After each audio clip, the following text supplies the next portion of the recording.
Bienvenue dans Business Addict, le podcast où nous explorons l'investissement, le développement personnel et bien d'autres domaines. Je suis Caro. Et moi, c'est Marianne. Nous sommes toutes les deux des investisseuses curieuses et passionnées, au caractère et parcours bien différents. Ici, nous partagerons nos connaissances, nos expériences et celles de nos invités pour que vous sachiez par où commencer, mais aussi pour vous donner des pistes pour accélérer et vous épanouir dans vos projets. Rejoignez-nous pour des conseils inspirants, abonnez-vous et devenez un vrai business addict. Salut à tous! Aujourd'hui, on voudrait parler de l'importance de bien s'entourer. L'impact de l'entourage est extrêmement important dans votre vie d'investisseur et donc on va vous présenter aujourd'hui tous les éléments qui vous permettront de réfléchir sur ces sujets-là. Votre entourage va avoir une influence dans la prise de décision que vous aurez, financière ou d'investissement. Tout type de décision d'ailleurs quand vous êtes entouré, les gens ils vont vous donner leur avis. Soit ce sera un bon avis, du coup ça va vous encourager à continuer sur votre piste, soit on va vous descendre votre truc en disant ouais mais t'as pensé à ça, ah mais non mais ça faut pas faire, ça va pas marcher. Donc l'objet de l'épisode d'aujourd'hui c'est de vous parler de cette influence qu'a l'entourage sur vous et de vous donner des conseils pour construire un réseau favorable et des stratégies pour gérer les influences négatives quand on vous envoie full négatif dans le nez quand vous êtes en train d'exposer vos idées. Et donc, dans un premier temps, on voudrait vous parler de l'analyse de l'influence de l'entourage, notamment avoir une discussion sur la manière dont l'entourage peut influencer vos décisions financières, les stratégies que vous mettez en place, ou ce que vous allez faire dans le futur et vos comportements d'investissement. Par exemple, quand vous voulez vous lancer dans un projet, ça peut être n'importe quoi, ça peut être changer de travail, ça peut être faire des études dans tel domaine, ça peut être se mettre dans un nouveau sport. Vous allez exposer votre opinion, votre idée à vos proches. Et il va y avoir 2 types, voire 3 types de catégories. Les personnes qui vont vous dire « Waouh, c'est génial, tu vas tout déchirer, mais c'est trop bien, je crois trop en toi, vas-y fonce ». Il va y avoir les personnes qui vont être plus mesurées, qui vont vous dire « Je sais pas, est-ce que tu es vraiment sûr que tu veux faire ça ?» Elles vont pas vous descendre ces personnes-là, mais elles vont déjà remettre un petit peu en question dans le sens où avez-vous bien pesé le pour et le contre et avez-vous bien analysé ce que vous voulez faire, ce nouveau projet. Et ensuite, il y a la 3e catégorie de personnes, c'est les personnes qui vont vous descendre votre idée en vous disant « Pouf, tu le feras jamais. Oh, bah de toute façon, non, tu vas pas réussir à faire ça. Mais toi, faire du sport, tu t'es regardé. Ou ah, bah ça faisait longtemps que je t'avais pas vu aller monter sur un vélo et tu veux t'inscrire à ça. » Voilà. Donc ça, c'est typiquement les 3 catégories de personnes. Celles qui vont vous encourager, celles qui vont remettre en cause ce que vous souhaitez faire et celles qui vont vous descendre le truc. Je pense qu'il y a aussi une dernière catégorie, un peu les suiveurs, qui vont vous dire ah oui, vous faites ça, oh, c'est intéressant, ah, ça existe, etc. Et donc ces gens-là aussi sont des gens qui peuvent être de bons conseils parce qu'ils vont être assez ouverts. Et donc en fait, ils vont vous poser des questions qui ne vous sont pas venues et qui vont vous permettre en fait de grandir et de vous dire ah bah oui, effectivement, j'avais pas pensé à ça. Bonne question, je vais aller chercher un peu plus en détail. Donc ça, c'est aussi des gens qui, je pense, sont assez intéressants d'écouter parce qu'ils vont avoir des avis assez spontanés, mais qui parfois peuvent être très intéressants. En fait, je pense que chacune de ces 4 catégories de personnes peut vous rapporter quelque chose.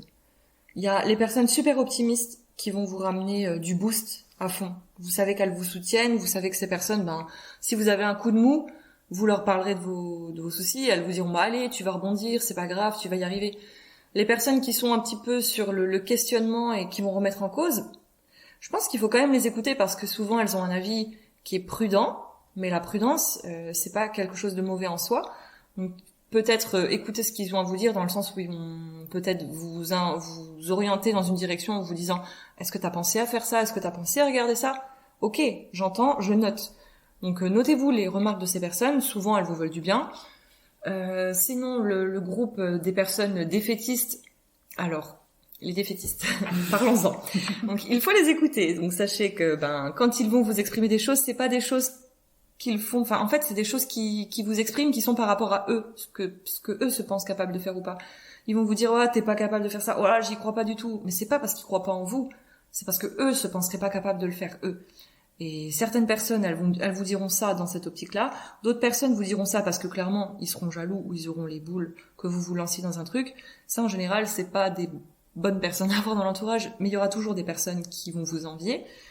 Et il y a les personnes qui vous aiment et qui ont peur pour vous dans cette catégorie de personnes négatives. Donc il y a les personnes qui vont vous dire oh là là mais c'est dangereux, tu vas peut-être te mettre un crédit à doigt, tu vas peut-être être dans une mauvaise situation. Ces personnes-là, elles ont des discours différents et les personnes qui tiennent à vous, elles ont peur pour vous. Elles sont pas là pour vous descendre, mais c'est de la prudence, c'est de la protection. Elles veulent pas vous descendre le projet, mais elles veulent que, voilà, par des phrases négatives, vous peut-être le fassiez pas pour pas vous mettre dans une situation négative. Et ensuite, les personnes dont tu parlais, Marianne, qui sont suiveuses, comme tu dis, souvent c'est des personnes qui sont curieuses, ouvertes d'esprit à fond et qui vont peut-être même vous donner d'autres idées. Donc super intéressant à écouter. L'important de l'épisode d'aujourd'hui, c'est de savoir filtrer un petit peu les infos de ces différents groupes. Exactement. Et de savoir quoi faire avec ce... Exactement. Comme tu le disais, Caro, les personnes sont souvent très intéressantes. Bon, on mettra les jaloux et les rageux peut-être de côté, même si effectivement ils peuvent donner des avis qui valent le coup d'être étudiés plus en profondeur. Mais effectivement, toutes ces personnes-là vont vous amener quelque chose. Faut essayer de se détacher de l'aspect émotionnel pour en retirer, sauf pour les enthousiastes, mais effectivement, faut essayer de se nourrir de cet enthousiasme. Mais donc, effectivement, faut un petit peu se détacher de l'aspect émotionnel, notamment quand ce sont vos proches qui ont peur pour vous, et se dire, ok, est-ce que ce qu'ils me disent est fondé ou pas? Est-ce que c'est un sujet que j'ai étudié ou pas? Est-ce que le risque qu'ils me présentent est aussi important que ce qu'ils disent? Ou est-ce que ça se réfère à eux, on dit qu'ils ont entendu un jour un voisin qui a eu un problème, eux-mêmes qui ont eu un problème dans leur vie, etc. sur ces sujets-là?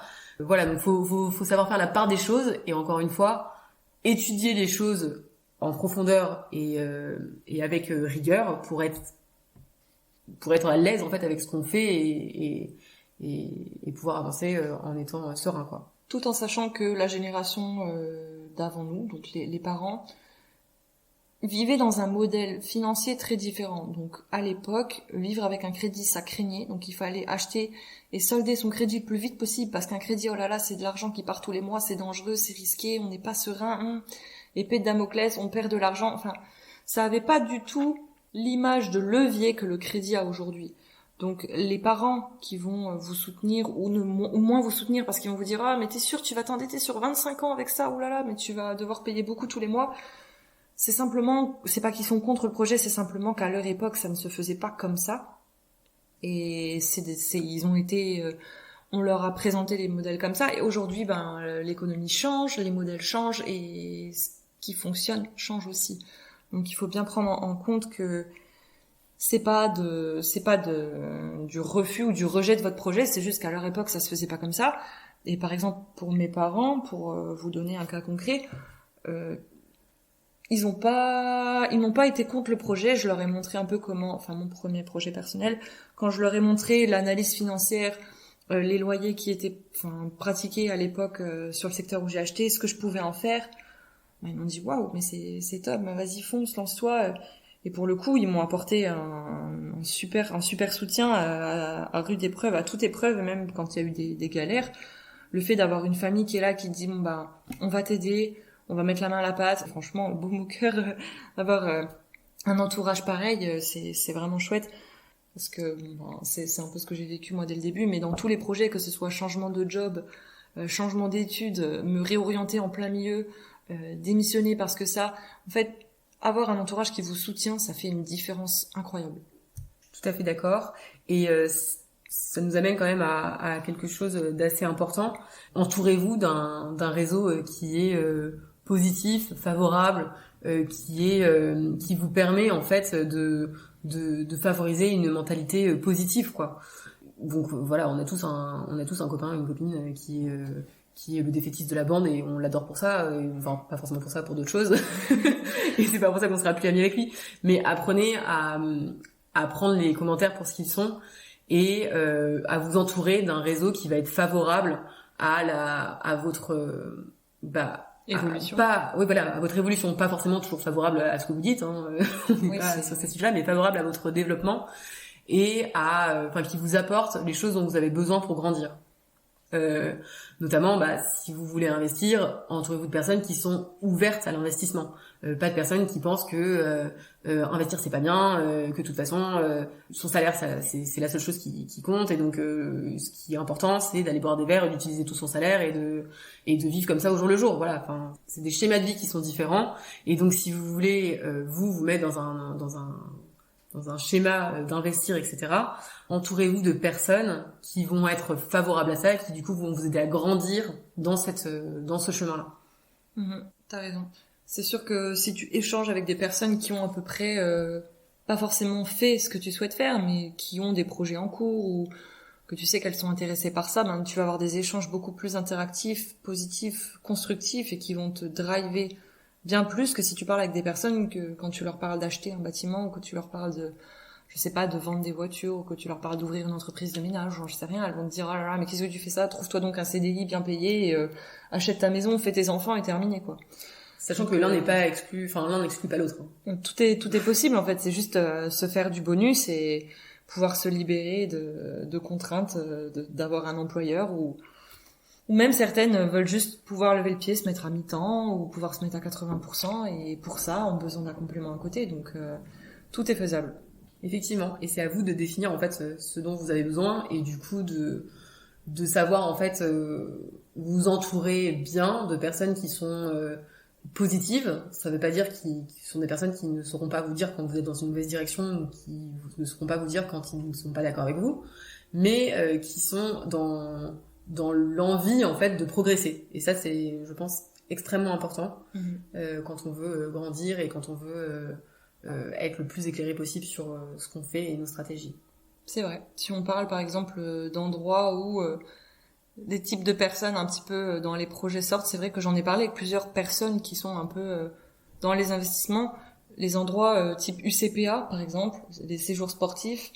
Il y a plein de séjours d'ouverture d'esprit, de trucs de mindset. Quand vous cherchez un petit peu sur Instagram ou sur des petits groupes comme ça, vous trouvez des séjours qui sont organisés par des personnes qui veulent ouvrir l'esprit, augmenter leur productivité, faire grossir leurs projets, etc. Quand vous tombez déjà sur ce genre d'annonce, vous savez que l'environnement, ça sera du mindset, ce sera du business, ce sera...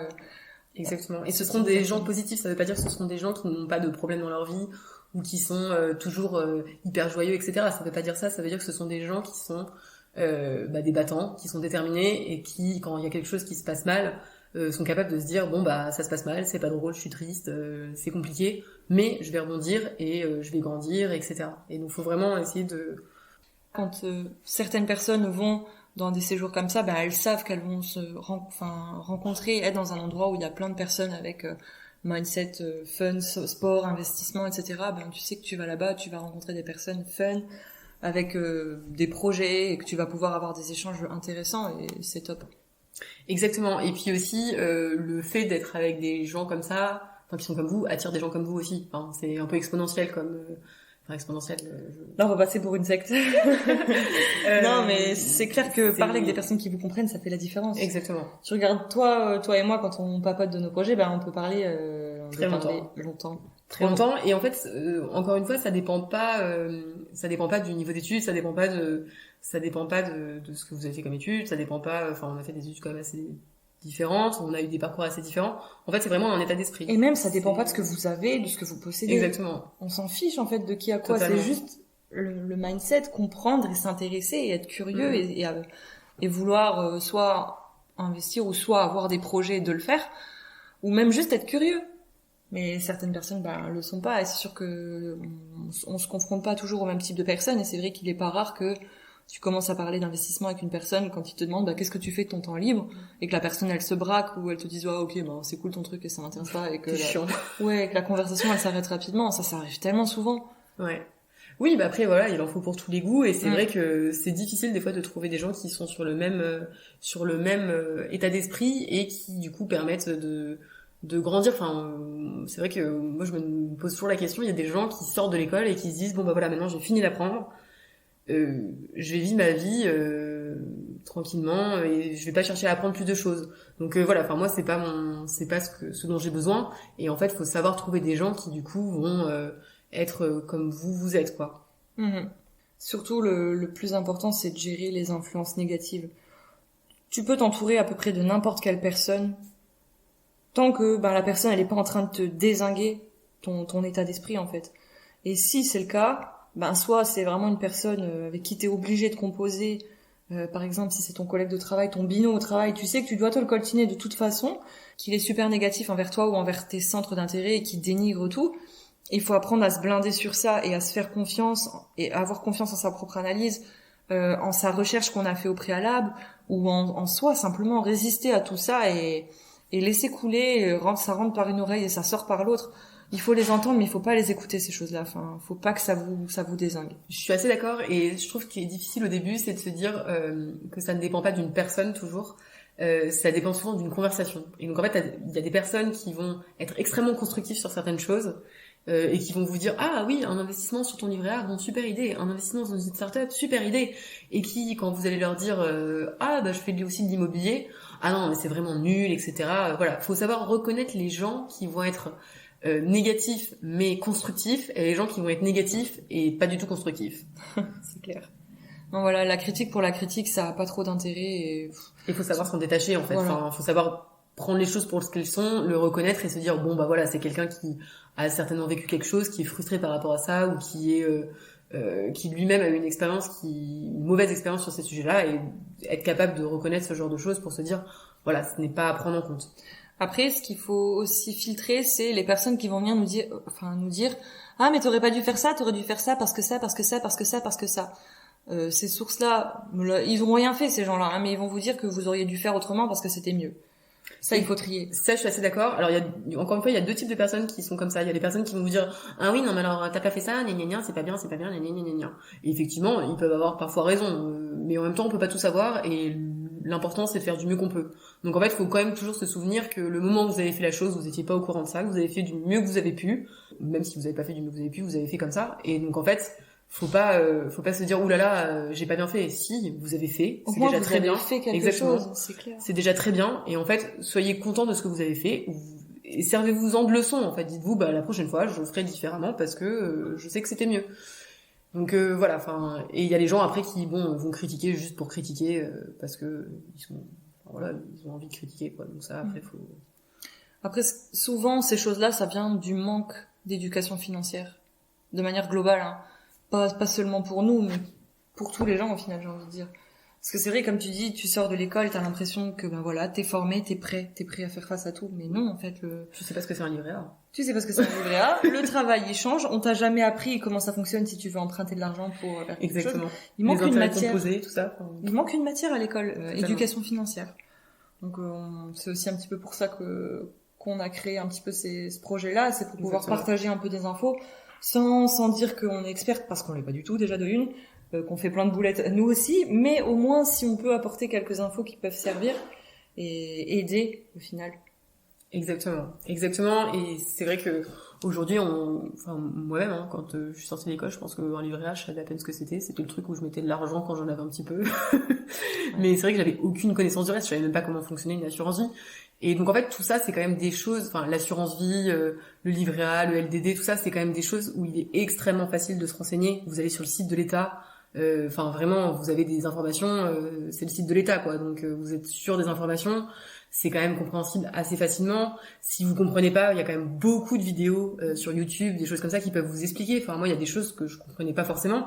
Et donc, j'allais sur YouTube, je tapais expliquez-moi le crédit in fine, par exemple, qui est un crédit qu'on rembourse seulement à échéance. Et donc, une première vidéo, je comprenais pas. Donc, je me disais, je vais regarder une autre vidéo. Et en fait, en ayant regardé 2-3 vidéos comme ça, vous finissez par comprendre. Et c'est valable pour tout en fait. Il y a énormément de ressources disponibles aujourd'hui sur internet, et donc au-delà de avoir un cours ou etc. On peut à la fois se renseigner sur internet, à la fois se renseigner grâce à des livres. Donc on sait que voilà, les livres ça peut être cher, etc. Vous allez en emprunter à la médiathèque. Il y a des cours en ligne. Moi je conseille pas forcément de payer les cours en ligne parce que souvent tout est disponible gratuitement et c'est souvent très cher. Mais bon, enfin voilà, après chacun le voit un petit peu comme il l'a vécu. Et les webinaires aussi. Enfin, vous avez énormément de contenu de grande qualité sur les réseaux, sur internet. Sans avoir à aller chercher des trucs extrêmement compliqués, quoi. Puis dites-vous que ce que vous faites, vous le faites pour vous, c'est votre développement, c'est votre argent, tout ça c'est pour vous en fait, c'est pour savoir où ce que vous allez gagner par votre travail, par tout ça, qu'est-ce que vous allez faire de tout ça finalement, c'est vraiment pour vous. Hein. On vous encourage vraiment à investir du temps et des efforts dans votre propre développement financier, finalement, d'éducation financière, parce que c'est quelque chose dont on ne dispose pas à l'école, malheureusement, et ça c'est regrettable. Mais tout le contenu et beaucoup d'informations, comme disait Mariette, sont disponibles et accessibles, que ce soit par des livres ou par du contenu en ligne. Vous trouvez beaucoup de ressources Pas mal de gens proposent ça très bien et c'est facile et accessible de se renseigner. Exactement, et gardez bien à l'esprit, enfin moi j'avais fait le calcul, que l'argent que vous allez gagner grâce à ça représente beaucoup plus d'argent que l'argent par exemple pour ce que vous êtes payé en une journée, quoi. Enfin, je sais pas si je suis claire, mais l'argent que vous allez pouvoir en économiser ou gagner avec cette éducation-là est beaucoup plus important que ce que vous avez investi en termes de temps. Tout ça pour en revenir au fait que l'entourage c'est fondamental.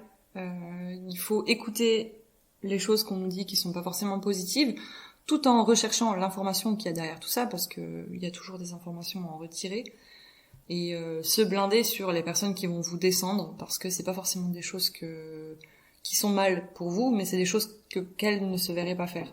Donc réfléchissez vraiment à votre entourage actuel. Est-ce que tout le monde vaut le coup? C'est moche de dire ça comme ça, mais est-ce que tout le monde vaut le coup? Parce que d'être écouté, oui, bien sûr. C'est ça, il faut évaluer l'impact que les gens ils ont sur vous, sur vos décisions, et prendre les décisions par rapport à ce que vous souhaitez faire.